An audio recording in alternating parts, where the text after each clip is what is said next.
بسم اللہ الرحمن الرحیم الصلاۃ والسلام علیک یا رسول اللہ صلی اللہ تعالی علیہ وسلم۔ لڑائیوں کا سلسلہ۔ اب تک حضور صلی اللہ علیہ وآلہ وسلم کو خدا کی طرف سے صرف یہ حکم تھا کہ دلائل اور موعظہ حسنہ کے ذریعے لوگوں کو اسلام کی دعوت دیتے رہیں، اور مسلمانوں کو کفار کی ایذاؤں پر صبر کا حکم تھا۔ اسی لیے کافروں نے مسلمانوں پر بڑے بڑے ظلم و ستم کے پہاڑ توڑے،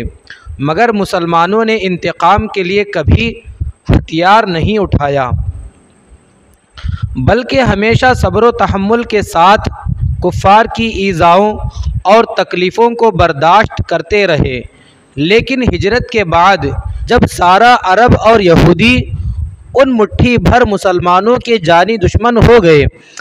اور ان مسلمانوں کو فنا کے گھاٹ اتار دینے کا عزم کر لیا، تو خداوند قدوس نے مسلمانوں کو یہ اجازت دی کہ جو لوگ تم سے جنگ کی ابتدا کریں ان سے تم بھی لڑ سکتے ہو۔ چنانچہ 12 صفر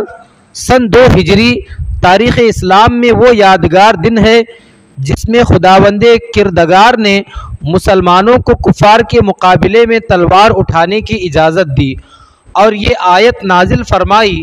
کہ اذن للذین یقاتلون بانہم ظلموا ان اللہ علی نصرہم لقدیر، یعنی جن سے لڑائی کی جاتی ہے یعنی مسلمان، ان کو بھی اب لڑنے کی اجازت دی جاتی ہے، کیونکہ وہ یعنی مسلمان مظلوم ہیں اور خدا ان کی مدد پر یقیناً قادر ہے۔ حضرت امام محمد بن شہاب زہری علیہ الرحمہ کا قول ہے کہ جہاد کی اجازت کے بارے میں یہی وہ آیت ہے جو سب سے پہلے نازل ہوئی، مگر تفسیر ابن جریر میں ہے کہ جہاد کے بارے میں سب سے پہلے جو آیت اتری وہ یہ ہے وَقَاتِلُوا فِي سَبِيلِ اللَّهِ الَّذِينَ يُقَاتِلُونَكُمْ، یعنی خدا کی راہ میں ان لوگوں سے لڑو جو تم لوگوں سے لڑتے ہیں۔ بہرحال سن 2 ہجری میں مسلمانوں کو خداوند تعالی نے کفار سے لڑنے کی اجازت دے دی، مگر ابتدا میں یہ اجازت مشروط تھی، یعنی صرف انہی کافروں سے جنگ کرنے کی اجازت تھی جو مسلمانوں پر حملہ کریں۔ مسلمانوں کو ابھی تک اس کی اجازت نہیں ملی تھی کہ وہ جنگ میں اپنی طرف سے پہل کریں، لیکن حق واضح ہو جانے کے بعد چونکہ تبلیغ حق اور احکام الہی کی نشر و اشاعت میں حضور صلی اللہ تعالی علیہ وآلہ وسلم پر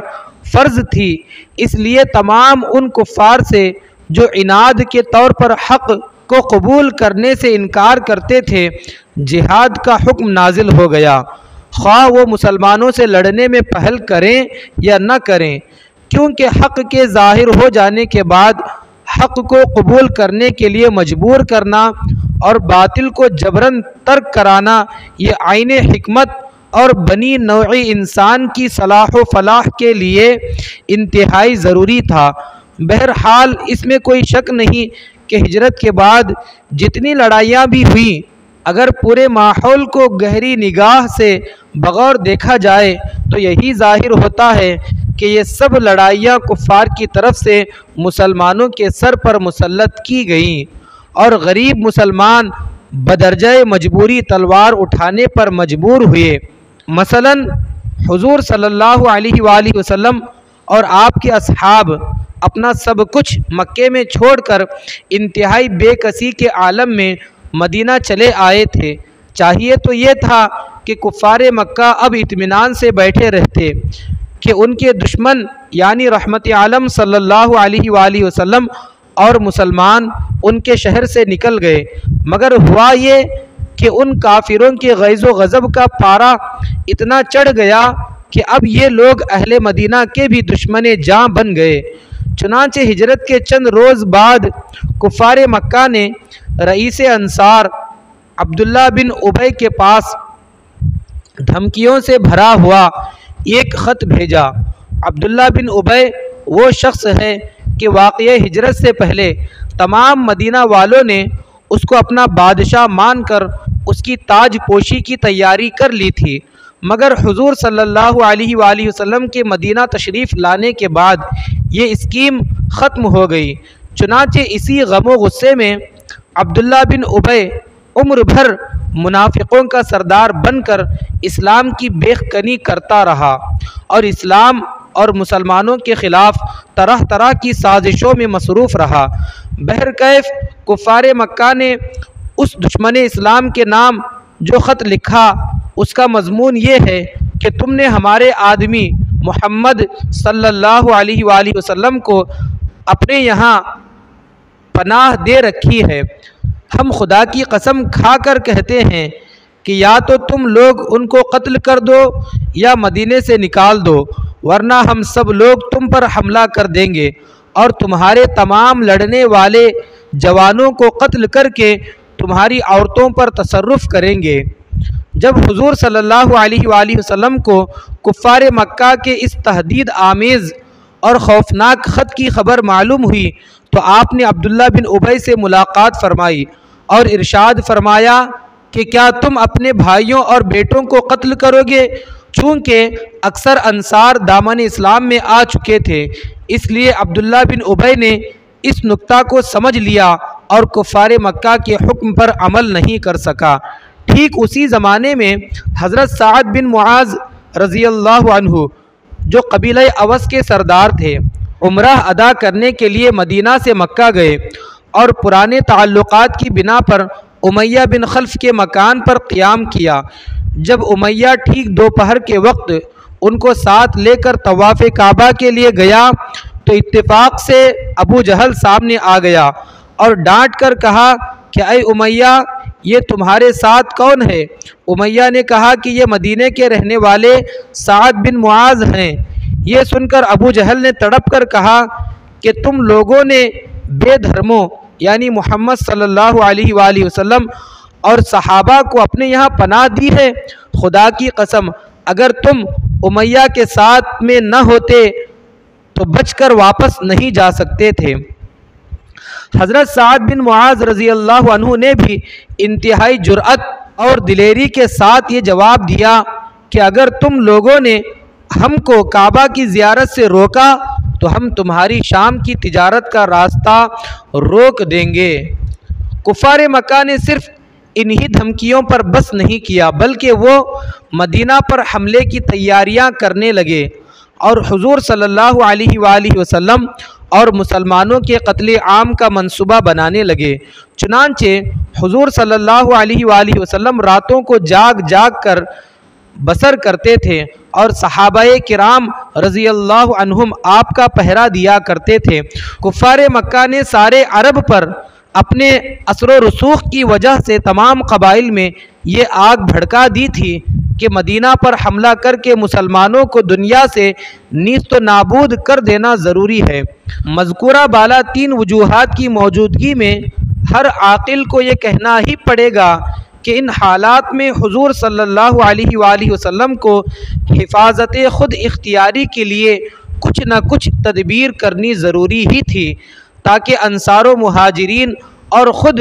اپنی زندگی کی بقا اور سلامتی کا سامان ہو جائے۔ چنانچہ کفار مکہ کے خطرناک ارادوں کا علم ہو جانے کے بعد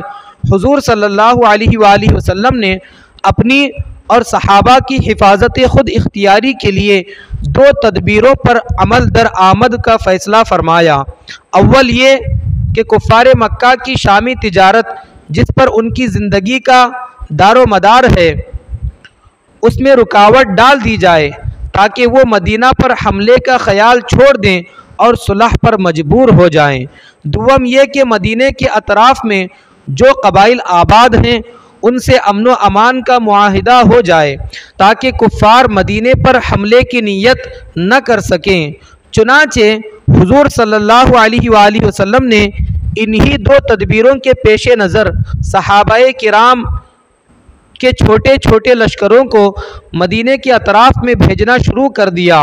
اور بعض لشکروں کے ساتھ خود بھی تشریف لے گئے۔ صحابہ کرام کے یہ چھوٹے چھوٹے لشکر کبھی کفار مکہ کی نقل و حرکت کا پتہ لگانے کے لیے جاتے تھے اور کہیں بعض قبائل سے